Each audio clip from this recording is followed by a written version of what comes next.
Hey everyone, welcome to the show. So, Gold Bar Bob has been sentenced. I'm talking, of course, about former New Jersey Senator Bob Menendez. He is a Democrat, by the way. He was sentenced to 11 years in prison this week after being found guilty of accepting bribes in return for political favors. So I'm sure, a lot of news outlets just passed over this with all the news this week, especially with that horrific plane crash. But during Biden's presidency, the Justice Department brought these charges. They investigated Menendez. They determined that he received almost $1 million in cash, gold bars, and a Mercedes. So this case went to trial last year, and a jury convicted Menendez, and they agreed that in exchange for these bribes, he helped to end a criminal investigation about bank fraud. They also agreed that he pushed for military aid for Egypt while providing Egyptian officials with non-public information about employees stationed at the U.S. Embassy in Cairo. So Menendez was convicted on 15 different counts, and they included bribery, extortion, conspiracy, honest services wire fraud, obstruction of justice, and acting as a foreign agent while holding public office. And in addition to the prison term, Menendez was ordered to repay the more than $922,000 that he received. And at the sentencing hearing, U.S. District Judge Sidney Stein told Menendez, quote, "You stood at the apex of our political system. Somewhere along the way, I don't know where it was, you lost your way. Somewhere along the way, I'm sorry to say, you became a corrupt politician." So two of Menendez's co-conspirators were also sentenced this week.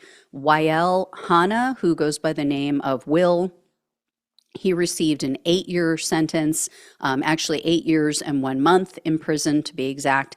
He was also ordered to pay a fine of $1.25 million.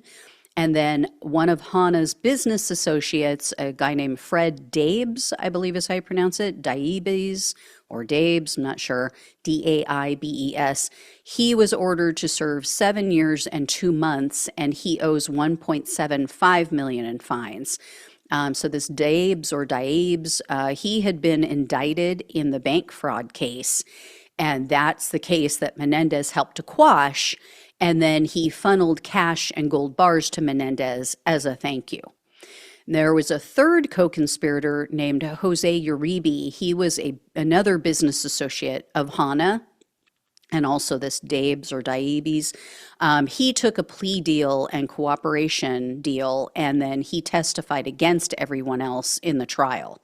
So Uribe admitted under oath that, yes, we bribed Menendez. He admitted to giving Menendez a Mercedes-Benz for his wife in order to secure his help in ending the bank fraud investigation. Now, Menendez's wife, Nadine, she has also been indicted in this, but she was diagnosed and treated for advanced breast cancer last year, so her trial has been delayed. So Nadine's trial is now scheduled to begin in mid-March, and Menendez, such a nice guy, is trying to throw her under the bus. He's trying to make her the scapegoat. He claims his wife is the one who roped him into talking with these men, and that she's the one who promised them political favors while collecting all these gold bars and cash.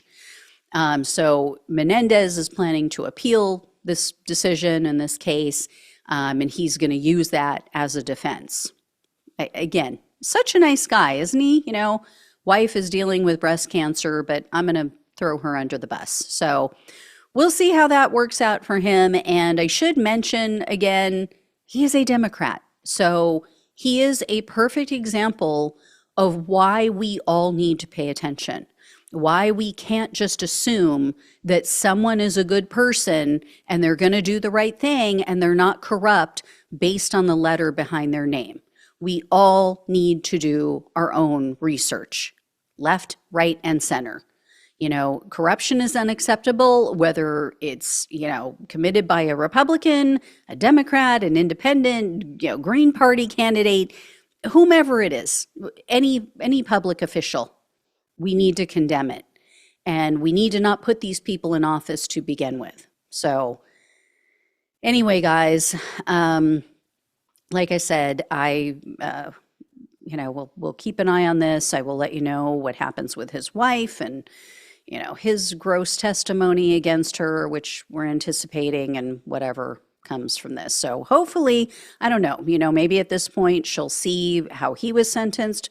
Maybe she'll take a plea of her own. We'll see. Anyway, I will let you know. Thank you all so much for watching and listening. Please like, please share, and subscribe. Please donate if you can. Love you all. Take care. Talk with you soon.